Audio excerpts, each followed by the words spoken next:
அண்ணா அந்த 10 ரூபாய்க்குள்ள 50-50 பிஸ்கெட் எவ்வளவு ரூபா? நான் ஒரு நிமிஷம் பார்த்துட்டு. அடப்பு ஏத்த கடைக்காரா. ஓஹோ கள்ளப்பயலா நீ. 10 ரூபா. 10 ரூபாயா? 10 ரூபானா வேண்டாம்ண்ணா. தம்பி நில்லு. அண்ணாச்சி நான் ஒரு மேஜிக் பண்ணாட்டா? பண்ணுங்க. ஐயோ இவர் என்ன பண்ண போறான்னு தெரியலையே. சும்கலக்கா சும்கலக்கா உள்ள பாருங்க தம்பி. சூப்பரா பண்ணிட்டீங்களே. இரவு உமக்கு இன்னும் இருக்கு.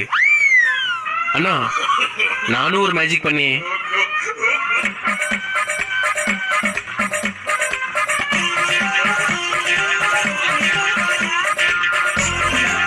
ஜிம்கலக்கா ஜிம்கலக்கா அங்க இருக்கா அண்ணாச்சி?